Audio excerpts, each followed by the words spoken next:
We're snorting cap rates and shooting up cash flow here at Deal Junkies.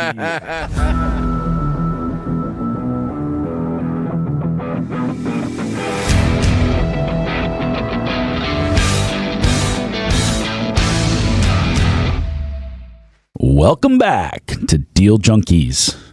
Trevor Howard's here, no longer pissed off at Mike. Quantitative. He wants to. I'm actually more pissed off at Mike. Mike is excited. He can't live in a qualitative world. Qualitative? Qualitative. What's that mean? Not data dependent. Oh, he lives in a spreadsheet? Yeah. You're a spreadsheet boy. Yeah. You guys think I'm a data nerd, but I'm a qualitative human being. So he's quantitative? Yes. Well, I think your data's wrong, so yes, I think it is qualitative. No, you think my qualitative analysis of the data is wrong. What do you think is wrong? I think it's all wrong, but we talked about that last episode. What's wrong? What's wrong? We're going to fire Trevor up now, let him talk about some quantitative. I think he's jealous because I have more fun. I do more deals. How many transactions have you done this year? How many escrows? Probably like 7. Yeah, he's jealous. No. Well, actually, helping other people, we did like freaking those don't count. 50, Those count. 60, Those 70. Count. Those don't count. So we're doing deals all the time. We get calls on deals all the time. Talk about deals all day. Those don't count. How many have you done, Mike? I don't know. I'm in escrow every single fucking month. So 12? No, I usually do about 15 purchases and a handful of refis, a handful of sales. So about 2 a month. That sounds about right. I had 14 loans going at once a couple months ago. That wasn't very fun. No, but it is nice. I'm already going through the loan process. Might as well throw another one on there. Yeah, you're already ready for it? Yeah. Except they all want something different. And they're all complaining about something different. And I've worked for so long to avoid lenders. oh, gosh. Now I'm in that. You're in the lender world now.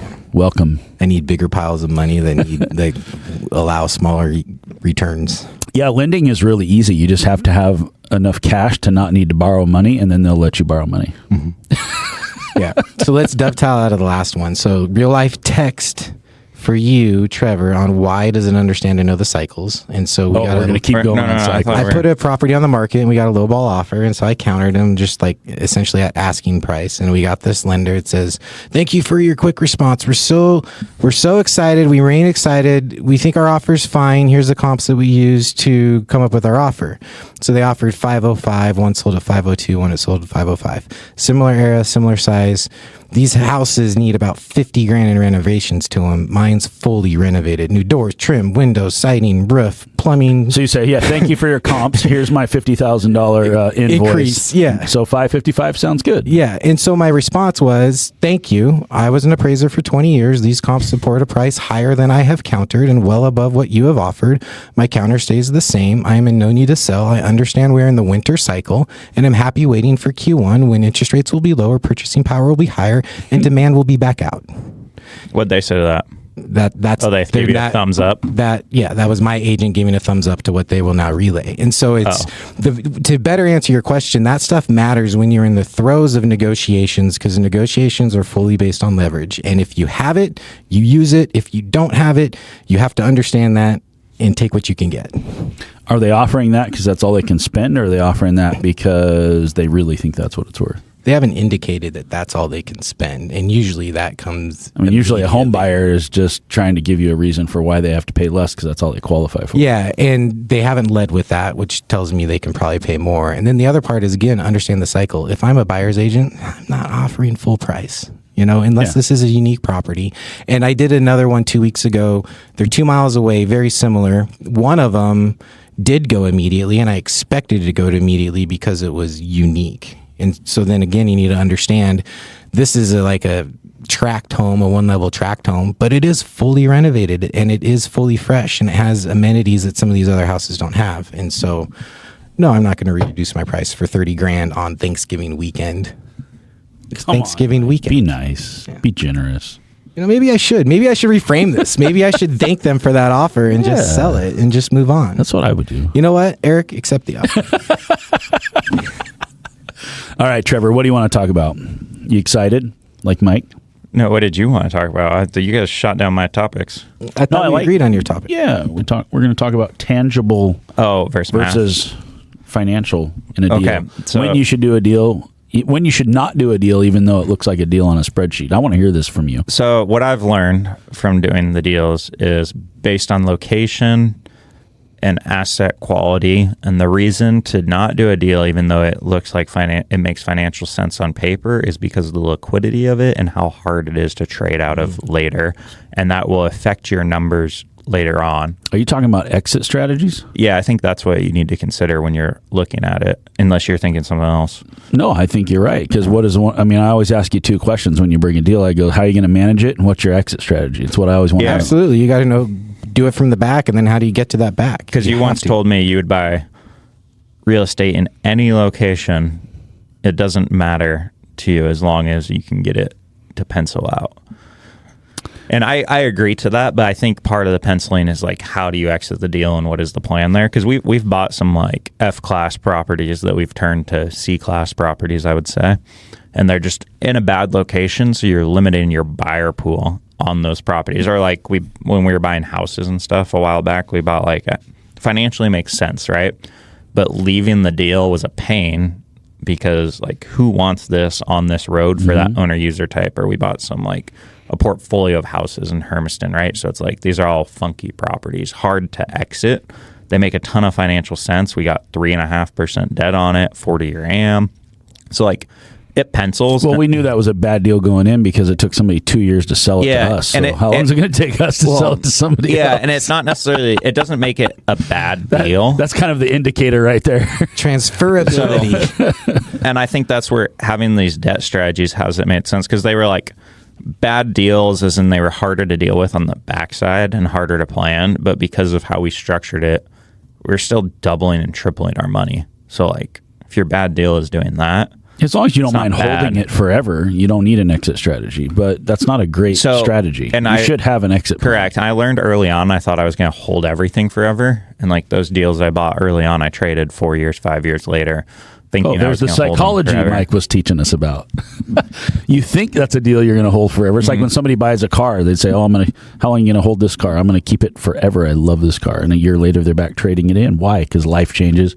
Need something bigger, need something smaller. Gas prices go up. Same thing happens in a building in your portfolio. You go, I bought this triplex. I got a great deal, got a great rate. I'll hold it forever. And 3 years later, you want to use that equity to go into a bigger deal. Yeah, and now I think it starts to matter on the bigger deals we're looking at because if you look at apartment community versus like their opportunity of living elsewhere, you can look at the unit itself, but then you have all these amenities that come into play too. Tell us about amenities.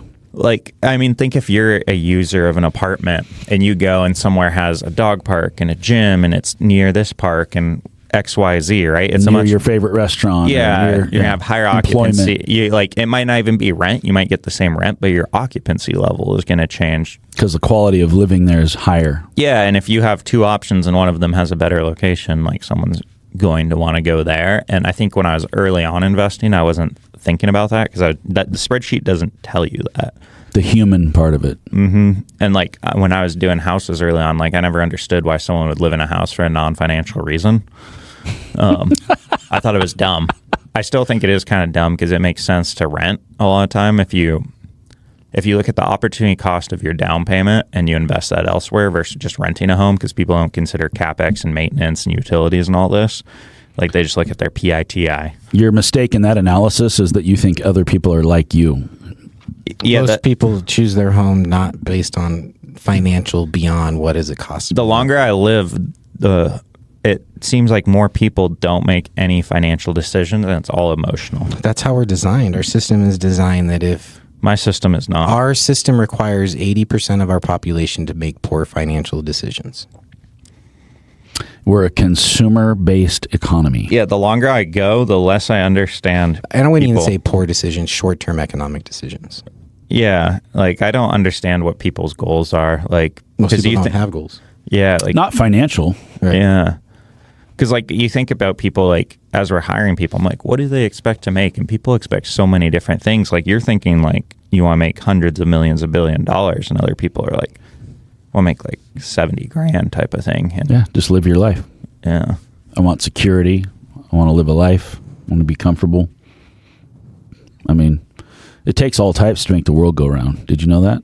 If everybody's like you, well, someday it will be when we have just Elon Musk has his robots running around. Then you'll find some friends. They'll be like, oh. I got lots of friends. Yeah, you'll have even better ones when you can just talk to robots all the time.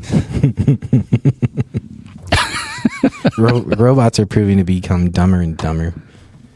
I feel like AI. Are you calling Trevor dumb right now? No, AI's gone backwards. Oh, AI's getting dumb? Yeah. Just like people. I think we're devolving. I don't believe in evolution. Oh, absolutely. I believe in devolution. Social media was designed to devolve us. Really? Yeah. It was designed just, Mark Zuckerberg was just like sitting in a basement somewhere like, how can I devolve the human civilization? The average voter in America is probably making their decisions on like 50% of their information being absolutely wrong because they listen to their talking puppet heads on both sides of the aisle. So if that's the case, then you're saying that people are easily manipulated. Yeah. Like half the internet believes Portland's war-torn. Yeah. Because the president watched a video from 2021. Didn't realize it was from 4 years ago. Right. Interesting. Cool. Well, we've covered tangible versus financial.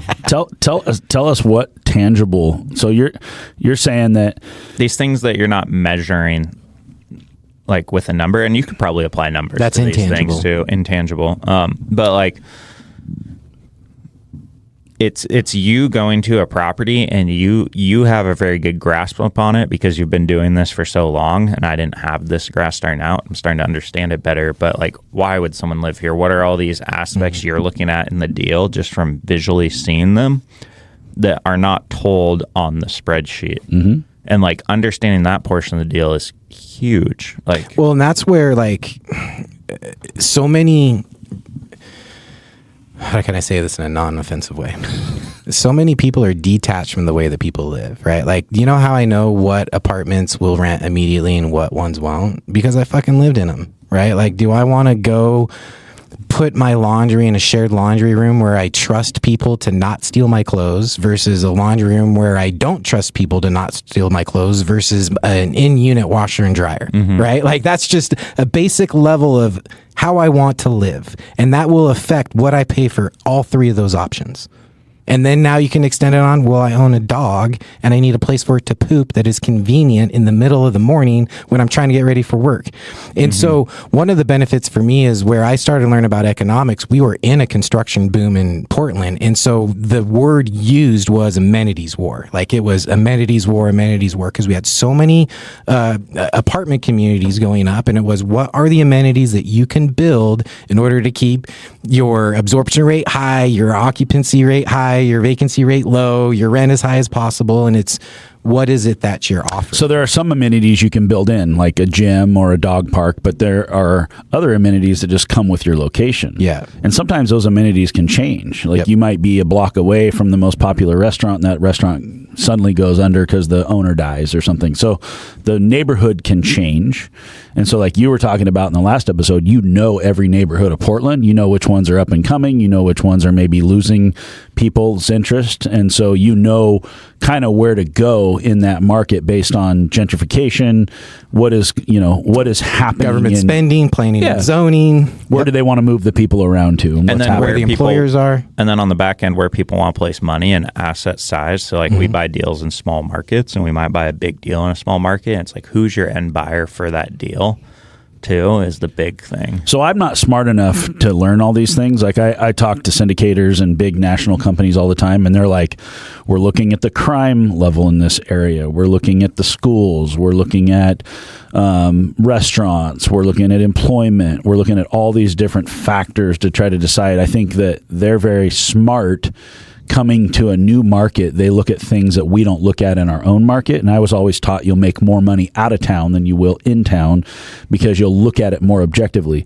For me, I wasn't smart enough to go look at all these towns and say, I really like this town because I just heard word on the street was things are pretty good over here, pretty good over there. And I had to go buy deals in those other markets. And then once I got a deal in that market, there were some markets where I'm like, I don't really like that market anymore. It didn't do what I wanted it to do at my project. But then there were other ones that surprised me and were like, wow, we knock it out of the park in some of these places. It wasn't super scientific, other than I just heard it was good, went and bought a deal there. It was good. And now, like, we had one broker who wanted to make some commissions on us, sold us some stuff in the North Coast, and we were like, we'll give it a try. We tried it. It worked out really well. And next thing you know, we own more in the North Coast because we're local investors. We're there every day doing business. Yeah, and I think part of it, like, I like Oregon as a market, even though a lot of people don't, because as we travel to a lot of these different places and states, you realize how good of a place this is to live. Like, even when we went to Arizona, like, you think of Arizona as being a lot nicer because the weather, but the weather is crappier because no one's utilizing the outside resources because it's too hot. Your life is lived in air conditioning. Yeah, it's weird. Like, well, and that's why do you think all the coastal markets are the most expensive markets? Yeah, it's the most desirable place. Mm-hmm. But that's the part of it is, okay, so it costs more to live there, but all industries make more income, right? So again, it comes down to the cost of living. You can get a similar amenities in Portland as you can in Seattle and San Francisco. It's just the step up in cost to Seattle and San Francisco isn't equivalent to the step up in income, so the cost of living is higher. Yeah, you might go, you see the pictures on Facebook that you live in Arizona, everyone's got a pool in their backyard. But when you get there, you're like, oh, I would have to have a pool in my backyard because otherwise I couldn't live here. And then it's mandatory. A pool in a 5,000 square foot lot isn't that sexy because you have no yard. We get a pool at one of our apartment complexes and we're like, fill that thing in. Nobody's going to swim in there. We live in Oregon, Exactly.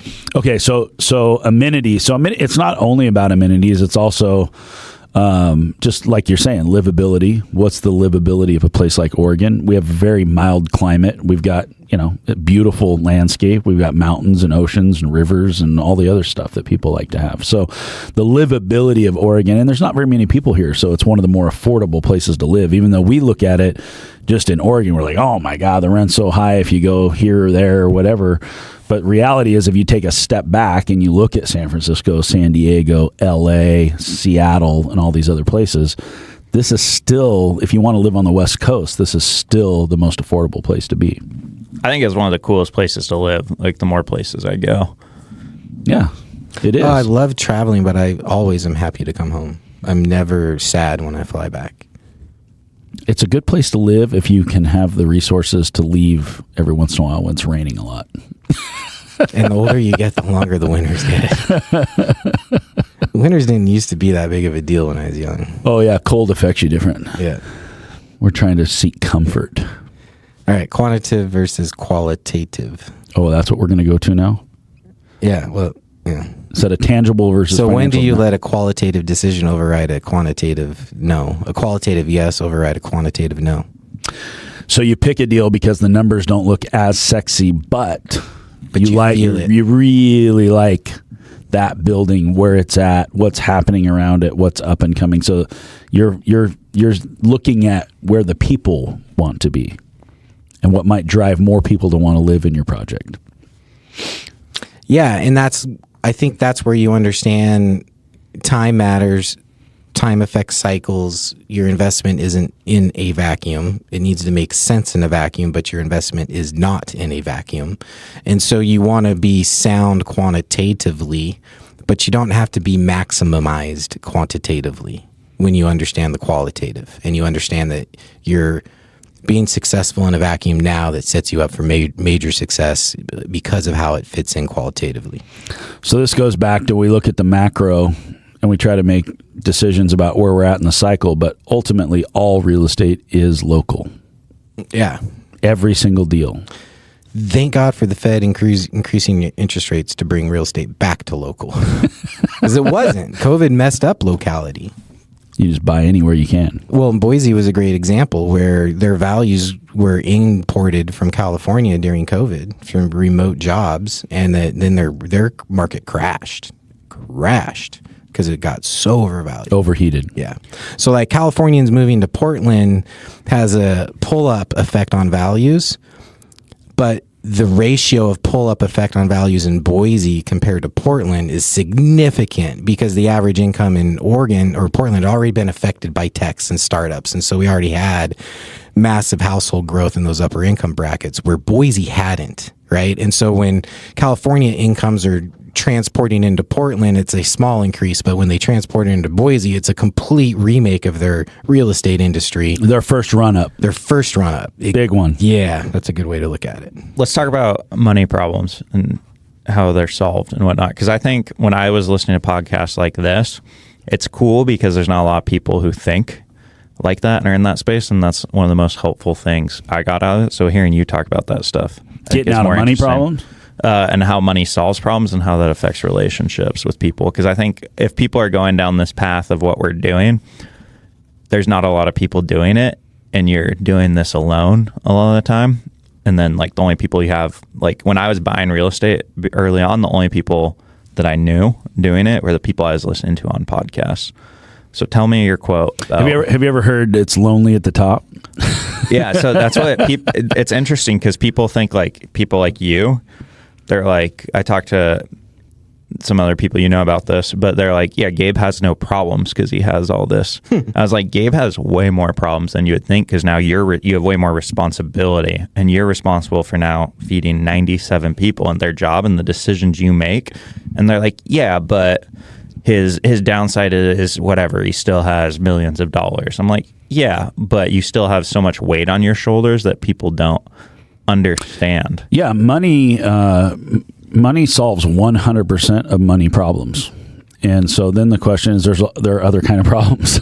There are relationship problems. There's health problems. There are some other problems. Usually you can use some money to solve some of that too. But I would say you can also use money to appease problems until they become bigger problems. It depends on who you are. I know people with a lot of money who have a ton of either relationship problems or health problems or other kind of problems. And the more money they have, it almost makes their life worse, I think, because they're trying to solve all these other problems with money. So, I mean, I wasn't planning on thinking about this right now. But tell me the quote you told me when we were at the beach, leaving the coffee shop. 90% of your problems are money problems. If you could solve 90% of your problems, life would be better. So it's like and money does solve happiness. Money doesn't necessarily buy happiness, but it does solve all of your money problems. And usually, for not everybody, but for most people, 90% of your problems are money problems. If you could get rid of 90% of your problems, would you be happier? I think the answer to most people is yes. At least you get rid of the money problems. Money removes significant threat. Hey guys, Gabe here. Have you seen the exciting new projects we have going on at Stack Asset Group? If you're interested in investing with us, click the link in the description below. Explain. If you can afford a better doctor, you can afford better threats to your health. If you can afford better security, you can afford better attacks on your privacy, right? Like if you have more money, you get to eat better, starvation. So let's talk about how you use this, because this personally to you, you're like, I'm trying to solve health and be healthier. You have the money to do that. What is your hold up in doing that? Yeah, completely different energy blocks when it comes to the biggest really is like divorce and relationships, and then saying like, so it's an energy block which creates a mindset which says I need to work in these certain arenas. Definitely not prepared for this conversation. I think a lot of it comes to doing versus being. Like you get to a certain point in life, you start understanding the concept of doing versus being, right? So if you're doing and you're a 9-to-5 walker and you're just worker and you're doing versus can you let the world be, and can you just be, and can you live, and can you fit in, and can you go with the flow of the energy of money? So for you want to be healthier, you want to lose weight, be more muscle, or whatever your goal is. I'd say right now I don't, because the evidence is in the pudding is that I'm not making those decisions. Yeah, but you want it to some extent. You're not willing to do the things, but you could go pay $3,000, get a trainer for a year, and then you could accomplish those things. What holds you up from doing that? Because that's you spending money, and you solve that problem. Why don't you do that? Yeah, it's just, it is my belief of so we all have a daily cycle, our basic lifestyle. We wake up, we do this, we do our work. Rhythm and routine. And right now, my rhythm and my routine is so fucked up that I don't have the cognitive ability to say this is what I'm going to do. It is the weakest component in my life right now is the control over my day-to-day routine. But that's pretty fixable, right? Like extremely you fixable. Determine how you spend your time. Sure. Now, but think of it as the harmony of life, and you have so many of these. So what should I focus on right now? Should I focus on finishing raising capital for the syndication? Should I focus on getting all the information for the review appraiser to review the business evaluation? Should I focus on trying to build my relationship with my daughters? Should I focus on being prevalent so I can drive them to school today to talk with them? Or should I go to Portland to go look on these projects right? So it's just a disbursement of everything, and where I'm choosing to put time and where I'm choosing to waste time are keeping me from going to the gym because of what it requires for me to do the decisions I have to make to do that, which are really simple, easy decisions. And if I did them for a week, I would completely change my habits, which would then change my mindset, which would then help me frame differently, which then would change my daily actions. And then there's that compound effect. And so I've chosen to focus my efforts and my energy and my best operations on the compound effect of how am I influencing my business right now, because that seems like the easiest way out for me. If we opened up your phone though and we looked at your screen time, how much time are you spending on TikTok versus the opportunity? Right, and that's how that manifests, right? That is that energy block. That is that lack of focus and that lack of efficiency of making the brain fatigue portion of it, of how it shows up in life. So what is the actual holdup though? Because you know, like, you should be doing these things, and you're more disciplined than the average person, but you're still not doing it. And you know, for the past year and a half, you're like, I'm going to do this. I'm going to do this. Yeah. Like for me, part of my neurodivergence is I'm a quick start in a lot of things. Like once I get started, it's really easy for me to go. It's hard for me to start. It's hard for me to change task and to start another thing. And then you combine that with ADHD. And so then I do this task and that task and this task and this task. And so what you do then is you work on the easy ones that make you feel like you're busy instead of tackling the hard ones. The priorities, yeah. The priorities that take the detail, the cognitive thought that I'm not as best at. How do you live your day? Do you time block your day and plan it out strategically, or do you just live day by day? I'm more of a day-by-day type human being. Well, I flow. There's periods of time. It's a choice, though, also. Yeah, but it's also part of the circadian rhythm. It's part of seasons. There's so much more outside of my control based on how I react in life. But here's what I do. I live day by day because I want to try and have the power of the presence of the now. But I am making decisions understanding that I'm going to be live for a long period of time, and I have to think in the long run. And so it makes it easier to just focus on keeping your business operating, because those are the long-term decisions in that arena. But your health is a long-term decision too. Yeah, your health is your wealth. It is. But right now, that's not my mindset. Like that's just not where I feel most. But like, what's your actual holdup? Because you could hop on your phone right now. You could text the trainer we gave you. You could hop on the Zoom call, and then you're on track for all these things you want. And it will take you 3 hours a week, maybe. What's missing is pain. Usually what people need is a little pain. Like you need to have a heart attack or have the doctor tell you have diabetes or something, and then you're like, oh, I need to place more importance on this. You have to, it's the same thing with money. But you know the outcome of these things, that you if you eat poorly, you don't exercise, you're just compounding this effect. It's harder to change later, and you will have that pain, and you know this. Sure, but it's not easy. It is still a battle, and it's the battle that I'm choosing to fight different battles right now than that one. Now, once you've done it and you made it a habit, it's no longer a battle. It's part of you and your identity. But why aren't you just taking the first step to make it a habit? Because you know, like, you need to do this eventually. Mm-hmm. I'm like Mike. It's not enough pain. My clothes aren't tight enough right now. Clothes aren't tight. Yeah. I also am like, I don't enjoy exercise. Mm-hmm. I'm like, I have to put it on my calendar, and I have to have somebody else tell me what to do. And so I know that I need, and I have people pushing me to do it, but I know I got to work out a couple times a week. I know that, like, I started doing yoga, and in the beginning I was like, oh, I got to get up and do yoga. Now I look forward to doing yoga because I made it part of my routine. The gal shows up at my house. I literally don't have a choice but to do it because she's coming to my house. So what I learned because I'm pretty disciplined with my schedule, like it's time blocked all out. It actually provides more freedom. You're stricter with your schedule, but it gives you more freedom. Yeah, discipline equals freedom. Like in that arena, discipline equals freedom. It's intention. You're living your life with intention. And when you live your life that way, it actually removes brain fatigue. And so kind of part of you're not making as many decisions. Yeah, because it's just programmed. And so when you get in a rut, typically for me at least, I'm in a significant level of brain fatigue, and it's just easier to give up and stay in the brain fatigue in those arenas. Why don't you learn to time block all this stuff then?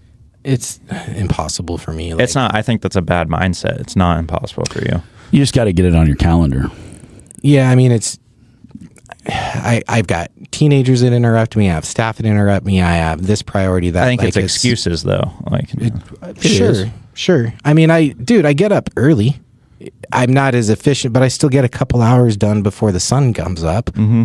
But I wake up more than a couple hours before the sun comes up, and I'm choosing to not be as efficient and productive, which then drains on the J.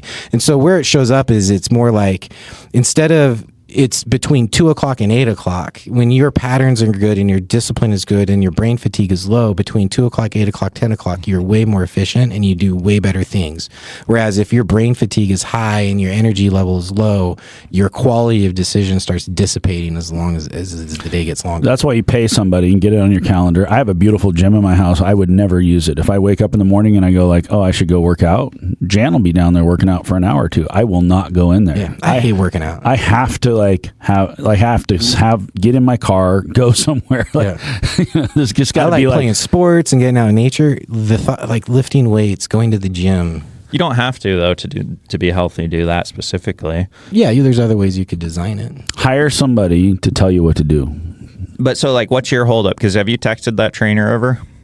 It's not about knowledge. No, I know it's not about knowledge. It's the same holdup to keep from someone from. But if you hire someone like that, they're meeting with you on a weekly, bi-weekly basis, holding you accountable. They're building the plan around all those things. If you're like, I don't like to go to the gym, they're like, all right, here's 15 minutes you can do every day at home to get the results. Trevor, he's pressing you to get healthy, Mike. So I do this to a lot of people. So I appreciate it. I've been doing this to Jaron a lot. And he's been he's a good example of it. If he's comfortable enough with what he's doing, he's trying to go full time. And I don't think he will go full time. Developer, investor. And I think he is comfortable enough of where he's at, and he's not going to make the jump to do that. And it scares me because he's not spending his time looking for deals and lining these things up, and he's going to fall back into his comfort level. And then when people do that, you have regrets for the rest of your life. Well, and it's the other part of it is, where do you start? So to answer your question, it's not just the gym. It's not that. It's all those options. It's also the food part, which is I don't want to have discipline with my food right now. And then working out is a waste if I'm not going to have discipline with the food. And so it's like, well, do you find the deal? Do you find the money? Do you talk to a wholesaler? Do you talk to a realtor? Where do you start? But where do you start? It's steps, though. It's just knowing. But you have to make a decision that says, it doesn't matter what the right step is. I'm going to make this step and move forward. And then I'll move the car once I've started. But most people don't get to that point because they're figuring out, well, how do I start the key? I'll tell you something that will surprise you, maybe. When Jan and I first got together, we didn't have anything, and we decided that we were going to be healthy, and we were going to eat healthy, and, of course, Jan is a freak when it comes to health. And we decided that we were going to, no matter what, we were going to eat healthy. Even if that meant we had to live in a cardboard box, the first thing that was going to come was health, and we weren't going to everything was going to be based essentially on that. So we built the foundation of our whole life around health, and I think that it's really important because later on we were able to build businesses, make money, and do all the stuff. But it started with no matter what, we were going to be healthy. And so that was the basis of all of it. I don't think we would have the energy or the focus or any of those things, but it gave us something to build from. And today, if things fell apart, still the last thing that would go would be eating healthy. Like, people make fun of vegans or eating organic or doing all these things. It's kind of a cliche, and I'm not vegan, but the reality is there's a way, like, we're intelligent people. I think the reason why people are unhealthy is because, like you said, it's not a knowledge thing for you, but I think for most people it is. I think they don't realize that they could feel better and have more energy and be more productive. Well, their baseline is off because they haven't done it. So they're used to this level of production and they don't know once you do it. Yeah, you know, like it's easier for you to recognize when you feel like crap when you've found out what it feels like to not feel like crap. Yeah. Baseline is such a good concept. A huge, amazing concept in everything, economics, life. So you can think about a baseline in your relationships. You can think about a baseline in your health, a baseline in your finances. And since we're deal junkies, we tend to get hyper focused on one thing. We just want to go do deals and make money and do all these things. But then your quality of life, the way to me, you can't put a dollar amount on feeling good. And the analogy I always use, if you're laying in a hospital bed, you can be a billionaire. And when you're laying in a hospital bed, you can't do anything. You would write a check for every dollar in your bank account to get out of that hospital bed. There is no, like, what's the old saying that, when you have your health, you have 1,000 problems. Mm-hmm. But when you lose your health, you have one problem. Right. Yep. So I think that there are one thing to recognize is that there's a lot more than money problems. I think most people are just focused on money problems because that's the one right in front of you. Right. I got to get the bills paid. And I got to feed my family. I got to do all because these that's things. Money is our access to the resources that we need in life. Yeah. It's survival. It's survival. Yeah. So that's the one thing that we think about. Right. But there are other problems in life that you can have. So having money, I do think that having money does solve most of your problems. If you look at like divorce as an example, 60+% of people get divorced, and they say the number one thing that causes people to argue is money problems. Well, it doesn't mean that that's the only thing that's going to cause for you to get divorced, because you could have a ton of money and then you run around and do stupid crap and, cheat or do whatever. You could ruin your marriage in a different way. But if you had the one thing that most people argue about the most disappeared because you don't have to fight about money anymore, then how much stronger is your relationship because that one thing is taken out? So I think people oftentimes will villainize money or wealth or, talking, but it's kind of a weird thing to talk about having money and being rich. You almost, like when you say it, it's almost like, I hope I don't offend anybody that you have money. So in our culture today, I think that you want to be careful not to villainize it. I think money can definitely be used for the wrong things, and it can also take people and exaggerate. You've heard people talk about how money is kind of like alcohol. It exaggerates your personality. So if you're already somebody... Excuse me. Trevor, robots don't... I didn't sneeze into the mic that time. Sneezed away. His programming is getting better. It is. But if you look at... solving money problems is an important thing to solve. And I think that if you have more money, it does make life better. There's no doubt. I've been poor and I've been rich. It's definitely better to be rich, I think. But if you're a bad person doing bad things and you have a lot of character defects, oftentimes that money is going to just exacerbate and exaggerate those character defects. So, get your life straight, do the right thing, be a good person, have good relationships, build a foundation on something that's valuable, then make a lot of money. How do we get you on the health track? Trevor's really wanting you to get healthy, Mike. He wants you to eat better and exercise. What do we got to do? How do we motivate you? Well, nothing. You guys aren't going to change my patterns at all. Yeah, I am. You're not allowed to come back on the podcast until you sign up for this trainer. Maybe he's going to buy you a medium Deal Junkie shirt. There you go. And make you fit into it. But like, to me, it's so simple. Like, you could have these things you want. You have enough time to do it. The fallacy is people say they don't have enough time. Everyone has enough time. There's a lot of hours in the day. And it doesn't take that many hours. Yeah, no, I mean, for me, I need to get... Fuck. Did he implode himself? Technical difficulties. I told you to tie a knot in that wire, Mike. Oh, he still didn't do it. I didn't tie it off. Shit. All right, for you, what do you need to do? I don't know. I think I'm on the back end of So it's relationships. Like, it's just two big relationship problems that have been with me for a long period of time, my old partner and my soon-to-be ex-wife. And getting through one of those relationships took a few cycles of capital to roll over, and I'm almost out of that. So this last cycle of capital rollover will help me finish the psychological But it's not, drain of that's that. going back. It's not a money problem for you. No, it's a psychological problem, and my psyche right now is focused on the rolling over of capital. So like when we hugged outside of the podcast a while back, it was because you looked in my eyes and you saw the stress of someone is at the bottom of running out of capital in their capital cycle. And that affects your mental psyche to a point where it affects your ability to sleep, to wake up, to be really efficient in your day. But you're running from this problem and delaying it, where it's like, take it head on and start fixing absolutely. those things. And what you're saying is you're saying you need to have more mental and emotional fortitude than you're using right now to overcome this area, which will then help you overcome the other areas that you're struggling to overcome.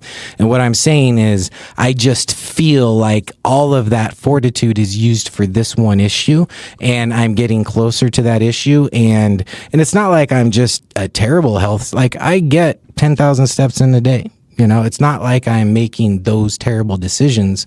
But there's some now other decisions I can do to improve, which will then kind of be that compound effect on the other end, which I feel like I'm right there. Part of it was just seasonality. But I think a lot of people face this as they see the whole picture of where you have to get to and see all the work involved, and don't see like it's very small steps that get you there. So it's just how many mountains can you climb at one time, Trevor? A lot. If you just delete TikTok. Yeah, that definitely. The TikTok is keeping me from climbing more mountains. Absolutely. But maybe he likes TikTok. But what if checking out for a little while during the day allows you to climb the bigger climb faster, or more efficient, or with better equipment, or with bringing more people up that mountain with you? Like, there's so many different ways to look at it. Like, you know, if the building started burning down right now, I'm probably not at the physical capacity that I'd want to be in to like perform at that level. But it wasn't that long ago that I could have performed okay. And it won't be that long in the future where I can perform okay again. So you're saying it's something you're going to do in the future? It's a cycle in life. It does get harder as you get older. I'll warn you. I'm in an oversupply, hypersupply phase of shitty food. And pretty soon... We need to change your food. You know, that's the fuel in your body. If you had a Ferrari, would you go put premium in it, or would you drive down to Arco and get the cheapest gas you could get? This is like the biggest like fucking mind driver of me right now. So no, what I need to do is get rid of our fish, pull the fish tank off our dining room table, get access back to the dining room table, and prepare food. Eat those fish, Mike. Yeah. I mean, you could make it easier on yourself and just get meals delivered to you too, because that's money solving the problem. See, this it's like is I have someone make all my food. I just eat that food. How old are you? 29. Okay, I've got 17 years more of decision fatigue ahead of you. It's like the idea of trying to get delivered meals set up right now. We could do that in the next 5 minutes. Sure. I could just give you the number of the person who comes to my house and cooks it all, and you could do the same. Trevor wants to be your accountability partner. That's what he's saying. I want my friends to do better, and he's saying he wants this thing, and I'm going to hold him. I'm like making all these excuses. You are. Yeah. This is what this is my point. Is like everyone does this, and it seems like this big hill to overclimb. Well, but it comes down to you texting this lady in 2 minutes. No, it doesn't. No, yes, it doesn't come down to that. It comes down to the human psychology wrapped around that. Do you think that eating better and exercising would help your mental state? Yeah, which would help me make better decisions and have more energy. So you would be happier. You would have more peace in your life. You could. Did you guys like fucking text to have an intervention with my weight today? No, I had no idea this was coming. Okay, and it's not your weight either. I don't think weight has very much to do with it. I think that it's just health. It's just level of like my body feels. Yeah, think about my how inflammation levels. Yeah, think about, because I know I suffer from like depression, anxiety. And I know that when I'm not taking care of my body, it gets worse. And then when it gets worse, I don't want to do the things that it takes to fix them. I think that's just a normal trap that you fall into. That's why I have to sort of paint myself in a corner. And I got guys like Trevor telling me, hey, you need to work out more. You need to eat better. You need to do whatever. And I got Jan at home, which, you know, that's what she does for a living. So I'm lucky there. But the reality is you can build a system around it, just like you build systems within your company. You can just go like, as part of running my company, I need to be in a better mind state. I need to sleep better, not have the anxiety, not have the depression, be able to make clearer decisions. And I will do that if I fuel my body in a different way and I use my body in a different way. So then you go like, if I think you're more like I am, where I'm like, I'm never going to wake up in the morning and go, I'm going to eat great and exercise today. Like, I just have to force it into my calendar, pay somebody to tell me what to do, and then just do it. Mm-hmm. But this is where money can like solve your problem, right? And like it does. Getting the trainer, some lady comes to my house and cooks my food for the week, and it saves me time and money because now I don't have to deal with that. But it only solves the problem if you made the decision. So many people have spent money to solve a problem and not taking the action steps, and it becomes a waste of money. So it is still human psychology at the end of the day. I think one thing to point out, if we're going to go really deep here, is you want to be careful not to get comfortable in your problem, right? And so I think it's pretty common for us to be in a bad relationship or to have bad finances or to have bad health and to be comfortable in that place. And it feels uncomfortable to step out of that, knowing that there's something better on the other side, but I'm comfortable where I'm at right now. Dude, okay. Because the longer you stay in that comfort place, that ultimately becomes your identity. So my identity, like with the divorce, is ever since I joined Go Abundance, that was one of my action steps, right? But it's so hard, like all these stories around what it requires to do that, right? So now that's become my identity, which then makes it harder to complete that phase of life, to end that identity, to get into the next identity. So we're going to challenge you, Mike, to get out of your comfort zone. It's exactly and enter into the next stage of Mike. We're challenging you to level up. This is going to be fun. Thank you. Thank you for the intervention. If you think about it, like, you know what you want in the end, but you're thinking it's this big step and you got to do it all at once. Just one little thing. It's one little thing. It's just that one text, that one lady. Now she's cooking for you, and you're not going to eat it all. You're going to throw away some of it at the beginning, but eventually it will build up over time, and you're eating the food you need to eat. Text the trainer. You're not going to do all the workouts to start, but a year later you're going to be much better than where you were now. And I just want to bring this up because I think that's a lot of people are going through the same exact thing, and we go through it in different ways. Did you do this to Chad too? Because he's doing all the things you're talking about right now. I mean, I just am trying to understand why people make the decisions they make to help me better understand why I make decisions. Are you making any bad decisions right now? Yeah. all the time. People always are, and it's a process, right? So it's knowing like you want to change this thing, and then it's like, how do you actually change it? And then it does have to get bad enough sometimes, or if you've seen it in the past, you can get in front of it in a lot of ways. So like for me, I was drinking a lot, right? And then I see all the people around me not drinking, how much better their life is, and make the decision to not do that, because you would wake up the next day and it starts to affect all the other things. So you found inspiration. Yeah, through this trainer and through Paul. Like the last drink I ever had was with Paul on his birthday, and I was just asking him, I'm sitting here drinking, and I'm like, Paul, why don't you drink? And like understand why he's making these decisions. He tells me why. And what was his answer? He had never really drank. It's just the negative effects of it outweigh. Like there's not really a need. The happiness it brings you versus the negative effects, it doesn't make sense if you start thinking about it to do. So the math didn't work. Yeah. The benefits did not outweigh the detriments. Yeah, and then like I got comfortable doing it, and then you're chasing a quick dopamine hit, essentially, is why I was. And I have an addictive personality, and that's usually what I find in people, like something that helps you in one area might hurt you in another. So it helps me grow our business, and I'm addicted to doing this thing. But then you could get addicted to the wrong habit very easily, and like identifying that and what habit. So I still have tons of bad habits. That's why Paul didn't drink, because he knew he had an addictive personality. He's like, I know where this is going to go, so I'm not even going to do it. Yeah. All right, Mike. This is going to be fun watching you. We've done this with you a couple times, I think. Belty. I mean, I think just text the people and take the first step, and It's not, that's money solves the problem in that case. The other thing I'll say is what you're pointing out is hanging around the right people that are inspiring you to do better, because people want to hold you down and keep them to what they're doing. We do the same thing with money. We want to hang out with people that are doing deals, that are making money. We want to hang out with successful people because we want to learn from them, be inspired by them. You can be also inspired by somebody who's got really strong faith or a really great marriage, or somebody who's really healthy.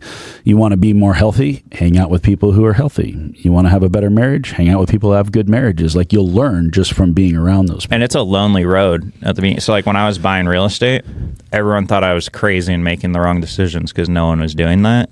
And it didn't feel like, until I met other people who were doing it, it became much easier because that was just the norm of people who are doing this thing. Just doing what everybody else is doing. It's like people right now who listen, like when I was listening to podcasts, this is the only thing that helped me was seeing other people do it, that third hand that I didn't know at all, but I saw them doing it and what came of it. Well, I'm going to tell you 3 things that I've done in my life. I have a lot of friends. I have a lot of really great intimate relationships, but I will say that my circle got smaller and smaller in 3 different stages. One is when I got sober. When I got sober, I lost almost everybody because my whole world revolved around partying. And when I stopped partying, then the partiers didn't want to hang out with me anymore. When I met Jan, she challenged me to eat healthier and to not eat like everybody else eats. And when I did that, then all of a sudden we weren't invited to go to dinner and to go to people's houses to eat and to do all these things because they're like, oh, Gabe and Jan don't eat like that. The third thing I did was I became wealthy. And for some reason, when you become wealthy, like now suddenly the people that are not wealthy, they don't, for whatever reason, it's like you just start moving as you evolve and you grow in these areas. Now suddenly there are less and less people around you that can relate. When I say it's lonely at the top, it's not lonely in the sense that nobody wants to hang out with me. It's more lonely in the sense that there aren't a lot of people I can hang out with that I can relate to. Because now the pool of people gets smaller and smaller and smaller of who I actually want to surround myself with and be like, right? And so I don't know. I mean, and I'd say with you, it's not even that you can't relate to them. It's just that you don't want to do the things. Yeah, you're not doing. I mean, I don't want to fill your time that way. Yeah, I don't go to the movies on Friday night and eat candy and popcorn. You know, it's just not. I don't do what normal people do. We don't eat at restaurants in Salem for the most part because Jan won't eat at restaurants. It's just is what it is. We've got to travel to some other country or some other place to eat food. I mean, you know, it just gets crazier and crazier as you go. But it's just how it is. You don't want patterns, and you have to decide if you want to be average or you want to be extraordinary. And I just think that there are a lot less extraordinary people out there. And as you try to surround yourself around extraordinary people, the pool of people that you hang out with just gets smaller and smaller. But I think everyone who's extraordinary is also average. Probably. We're all just normal people. Like anyone can do any of these things. It's just daily action. And you can do anything you want. Like, and that's the only thing that I saw is like, these are normal people, same problems as everyone else, but they're making small decisions that affect their life over time to do. And you just see it at the end. Like, so people look at Gabe, like he has, you know, millions of dollars, multiple hundreds of millions of dollars worth of real estate he owns, and they're like, must be easy for him, but they don't see all of the things he went through on the front end. It's an inch along. Paul calls it inch along. In AA, we call it one day at a time. You know, I didn't get sober 21 years at a time. I got sober in the beginning, like 1 minute at a time. So you have to take the little steps all the time, and you have to build those new routines, and you just have to do the little things. You're just one little decision away every day from getting a little bit better. You don't have to do it all at once. You just do it one step at a time. So can you text the chef and the trainer? No? Trevor will do it for you.